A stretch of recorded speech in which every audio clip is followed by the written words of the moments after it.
Hello, Radhe Radhe दोस्तों। तो कैसे हैं आप सभी। तो आप सभी जानते हैं अभी लौन का महीना चल रहा है और 84 कोस की यात्रा भी चल रही है। तो हमने भी सोचा कि हम भी जाते हैं 84 कोस की यात्रा के लिए। तो हमने अपनी ये यात्रा शुरू कर दी थी राय से, और राय से चलते हुए हम आगे की तरफ बढ़ रहे हैं। तो हम काफ़ी किलोमीटर दूर आ चुके थे, फिर हमें भूख लगने लगी थी। तो वहाँ से निकल के हमने एक जगह ढूंढी, बहुत ही खूबसूरत जगह थी। तो हम जहाँ रुके थे वो हरियाली थी पूरी तरह वहाँ पे। तो हमने थोड़ी देर बैठ के खाना खाया। खाना हम लोग घर से बना के लेके गए थे उस दिन का। तो बैठ के हमने खाना खाया और बाकी सभी लोग हमें देखते हुए जा रहे थे। एकांत जगह पे हम बैठे थे, लेकिन सच में बहुत सुंदर जगह थी वो। वहाँ से हम खाना पीना खा के थोड़ी देर बैठे, लेटने के बाद आप देख सकते हो कि जगह एकदम साफ़ सुथरी थी, कोई गंदगी नहीं थी वहाँ पे। और आसपास में भी पब्लिक दिखाई दे रही थी हमें, और धूप भी बहुत तेज़ थी उस टाइम पे। लेकिन हमारा फर्स्ट डे था तो हम लोग धीरे धीरे चल रहे थे, क्योंकि फ़र्स्ट डे में हम जितना खींच पाते उतना हमने सोचा खींचेंगे।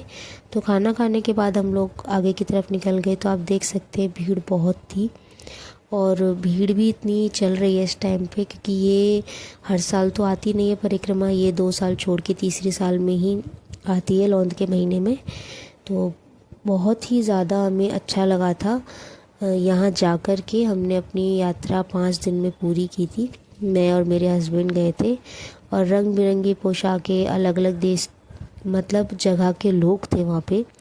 राजस्थान, हरियाणा और आसपास की जगहों के लोग, वृंदावन के लोग सभी थे। मतलब जिस जगह से आसपास की जितनी भी जगहें थी, दूर दूर से भी लोग आए थे, कानपुर से भी आए थे लोग, और उससे भी आगे से लोग यात्रा करने के लिए आए थे। और हमें अच्छा भी लग रहा था सबके साथ में। हमारा फर्स्ट ट्रिप कह सकते हैं आप इसको, हम दोनों जब गए इस यात्रा के लिए, क्योंकि सडनली प्लान बना था हमारा और हमें अच्छा भी लगा।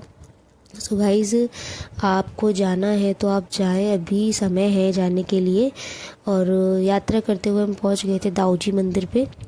दाऊजी मंदिर पे भी हमने दर्शन किए, लेकिन जिस समय हम पहुंचे थे उस समय पट बंद थे। तो पट कुछ देर बाद खुले वहाँ के। जैसे खुले हमने ऊपर से दर्शन किए, और फिर दर्शन करने के बाद हम मंदिर के आसपास आए। जगह जगह पे भंडारे लगे हुए थे, पानी की व्यवस्थाएं थी।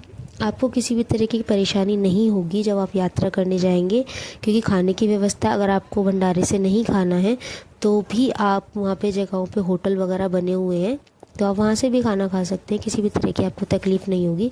तो आप देख सकते हैं दाऊजी मंदिर पे देखो कितनी भीड़ है, और ये सब लोग दर्शन करने के लिए ही बैठे हैं। 84 कोस वाले ही यात्री हैं सभी, और ये सब दर्शन करने के लिए वहाँ पे इंतज़ार कर रहे थे कि पट कब खुलेंगे और हम दर्शन करके आएंगे। और उसके बाद हम लोग वहाँ से निकल चुके थे और अंधेरा होता हुआ आ रहा था। तो हमने बस ये देखा कि जितना हम चल पा रहे थे उतना हम चल रहे थे, कि उसके बाद हम धीरे धीरे चलते चलते आगे भी काफ़ी सारे मंदिर पड़े थे। तो हमने कम से कम 8-9 बजे तक यात्रा की। उसके बाद हमने फिर जगह ढूंढी थी सोने के लिए, क्योंकि सोने के लिए भी वहाँ पे जगह पे मतलब टेंट लगे हुए हैं, गद्दे वगैरह, कूलर वगैरह, सब चीज़ की व्यवस्था अच्छी थी और हमें अच्छा भी लगा। पूरी यात्रा में किसी भी तरीके की तकलीफ़ नहीं हुई। लेकिन कुछ जगह ऐसी है गाइस जहाँ पे आपको कुछ चीज़ों की ज़रूरत पड़ेगी, वो हम आपको नेक्स्ट पार्ट में बताएंगे। हम यात्रा करते हुए पहुँचे थे चिंतामणि भोले बाबा के मंदिर में। तो आप देख सकते हैं हमने यहाँ पे भोले बाबा के दर्शन किए। ये पहले खुले हुए थे, यहाँ पे ये जो जाली लगी है ये सब नहीं था। ये अभी कुछ समय मतलब साल के अंदर ही लगी है ये जाली वगैरह, उससे पहले नहीं थी। तो इसकी भी व्यवस्था बहुत अच्छी यहाँ पे कर दी गई है। वहाँ से निकलने के बाद हम लोगों ने, यहाँ भंडारा हो रहा था तो हमने भंडारा खाया। उसके बाद हम लोग निकल गए थे अपने लिए जगह ढूंढने के लिए, सोने के लिए। तो गाइस, नेक्स्ट पार्ट में फिर हम दिखाते हैं कि हमने कहाँ गए, क्या किया, कैसे यात्रा की, सारी चीज़ें हम आपको अपनी इसमें